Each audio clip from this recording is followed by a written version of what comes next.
Get ready for an 18th century get ready with me in my gold galleon gown.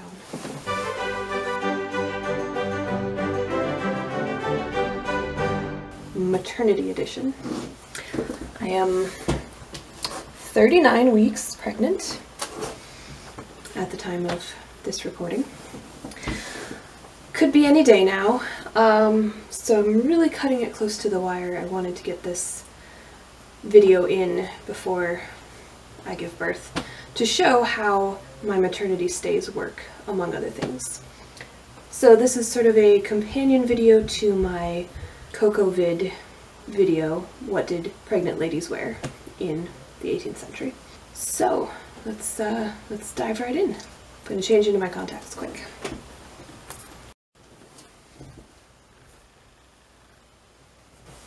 As you can see, I'm already wearing my shift. It is not the most accurate undergarment that I own. It is cotton, and it should be linen in the period.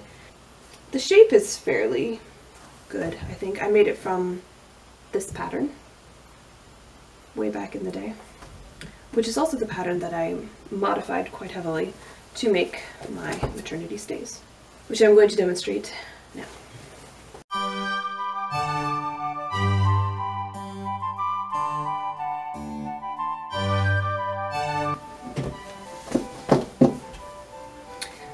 Ooh, goodness. I have not worn these in quite some time. As you can see, there is back lacing, side lacing partway up, and front lacing as well.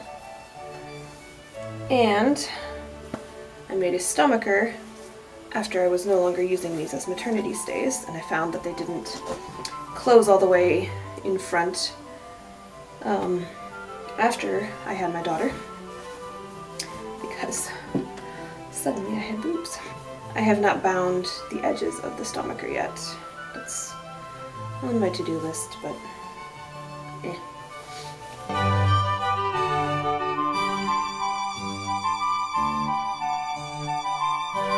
Now, if I were a proper 18th century lady, I would of course have been wearing these stays throughout my entire pregnancy and just loosening them bit by bit as needed. Ooh, somebody's squirming in there.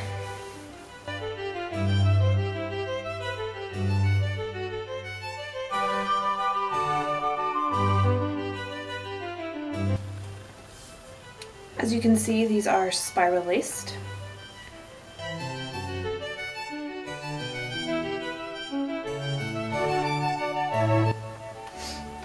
So it's a matter of going in on one side and out on the other, spiraling around. Very important to keep track of which way you're going.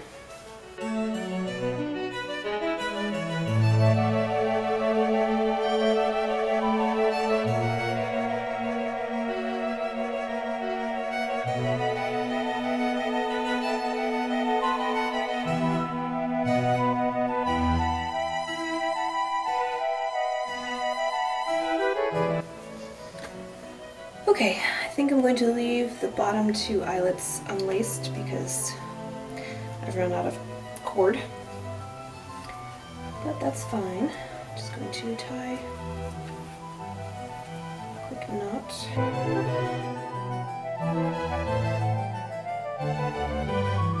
Whew.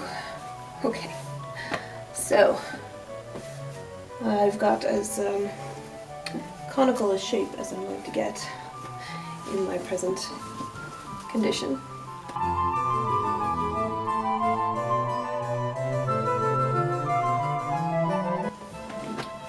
So, as you can hopefully see, these stays do not actually put any compression on the belly at all. They just kind of scoop forward. They do provide bust support and back support, which can be very helpful in the third trimester. So I actually find them quite comfortable. I am also wearing American Duchess shoes and stockings, and I gave myself some ribbon garters, even though the stockings have elastic and don't need the garters to stay up. I just wanted to look fancy. I like the way they look. Okay. Next, I'm going to get my hair out of the way, because I'm going to wear my fantastic custom wig. Very excited.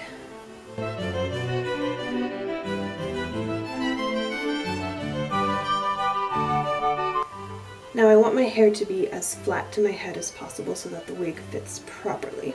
The best way I have found to do this is to start with a braid.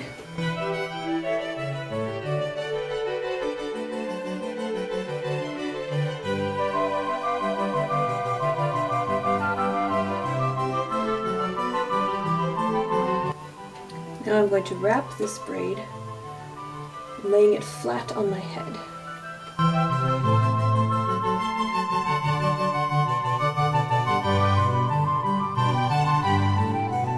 And then I tuck the end into the little pocket formed by the lower portion, and then secure the braid to my head.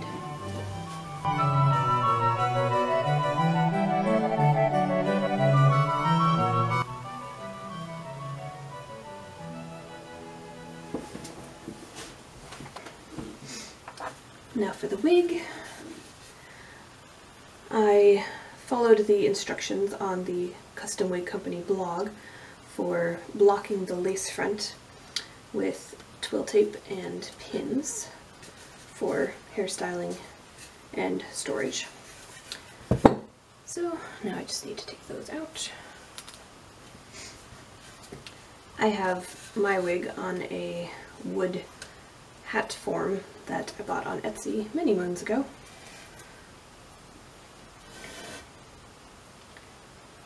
Okay.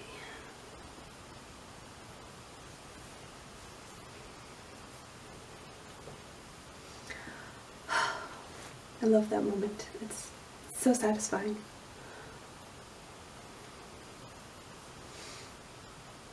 I am really, really in love with this wig, in case you didn't already know.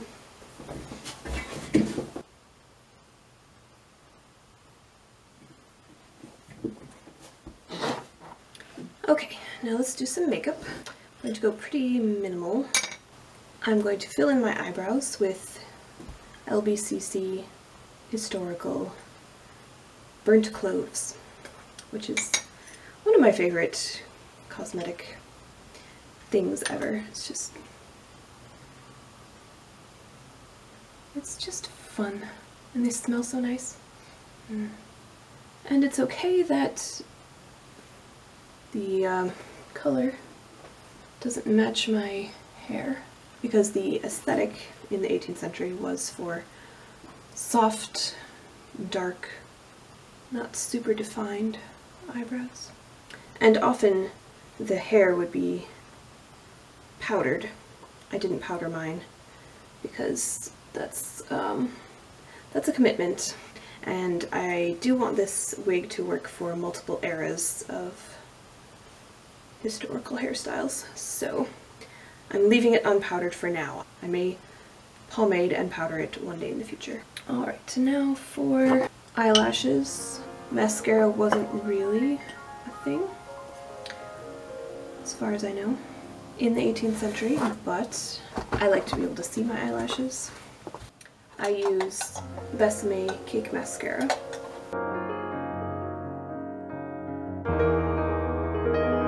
Going for a light, natural look.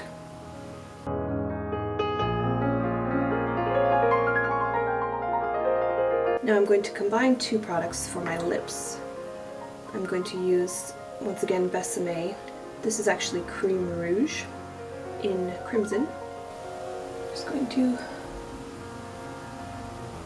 apply sparingly. A little bit of this goes a very long way. And then I'm going to top it with LBCC Historical Rose Balm, which is a lip and cheek pomatum. And this just kind of fills in the color, gives it a nice sheen, and makes my lips feel very nice. So smooth.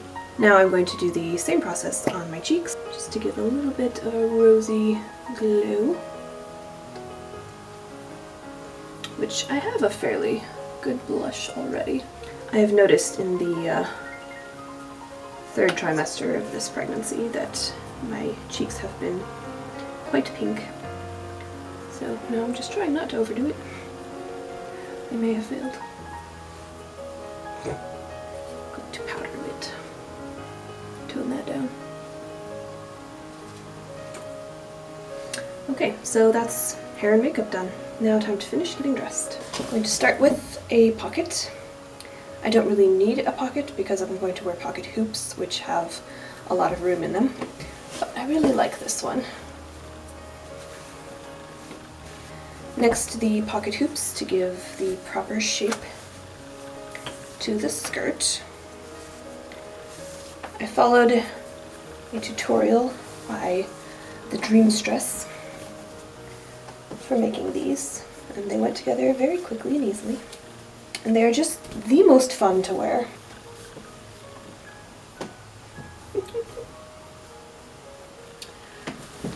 Okay, now I'm going to put on several petticoats. I made all of these out of old bed sheets.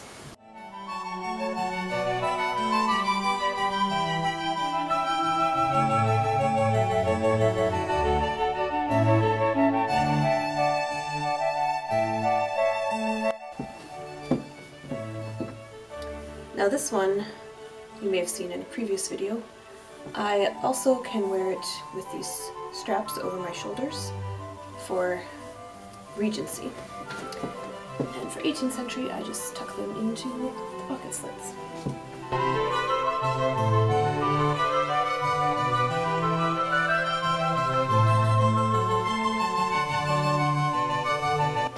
Now you can probably tell that this petticoat is not made to go over the pocket hoops because it has what would be a straight across hem without them, so it kind of dips in the middle.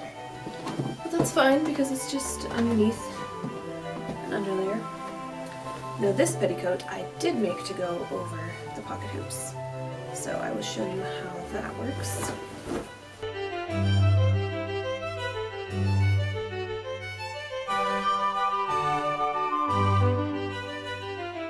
So you can see this one has a much straighter across ruffle at the hem because I gave myself extra room at the sides, and I made it adjustable with these drawstrings so I can make it bigger for even wider hoops or panniers in the future.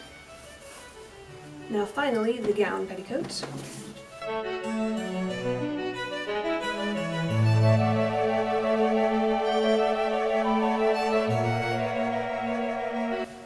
Now since this is a Française gown, the petticoat is heavily decorated just at the front, because that is the only part that is going to show. I have changed the trim on the petticoat multiple times. I just finished replacing the ruffle that was on here, which was not as full. It was box pleated and it was cut across the grain versus with the grain. So it frayed really terribly, which I will talk about in another video. Alright, now for the stomacher, which gets pinned to the stays. Finally, the gown. Now I left the strings for my shift sleeves dangling so that I can grab them and put my arm through the sleeve without the shift getting bunched up underneath.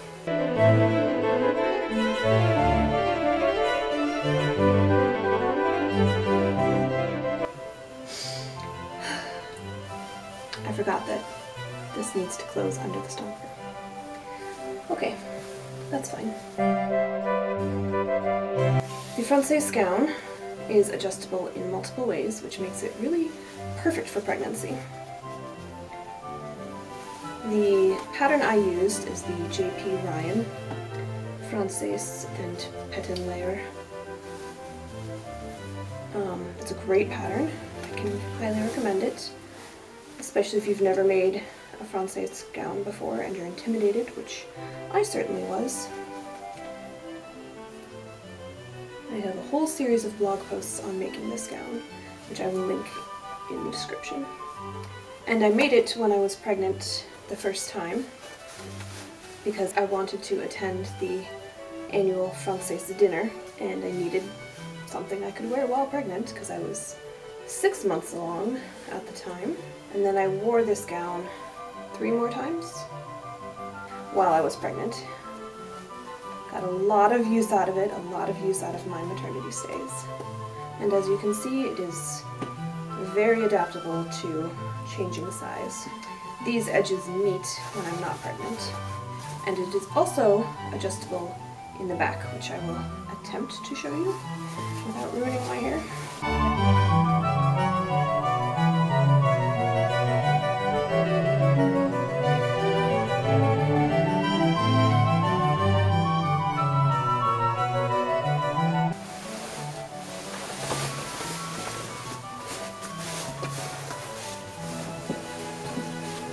Obviously, when I'm not pregnant, I can tighten those ties much tighter as well. That is what keeps the back sides taut to my body and lets the back pleats float freely. It's a rather ingenious design. Okay. Now the stomacher. Got ahead of myself. So instead of being attached to the stays, it's actually attached to the inner lining. And then the robings come over to cover the join.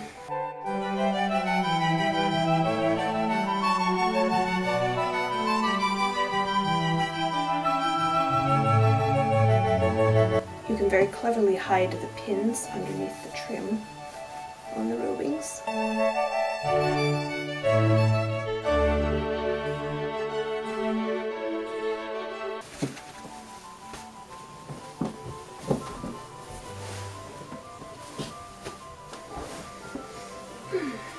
Now just a few final touches. I have a cap I made from, I believe it's a Fashions Revisited pattern. Always great fun to wear. And finally, finishing touch.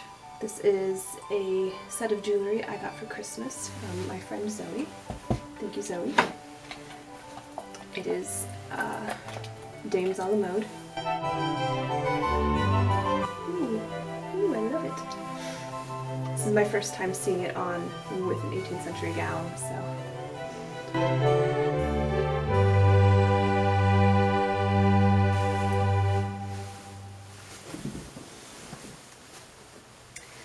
And with that, I'm ready to lounge around and have my portrait taken.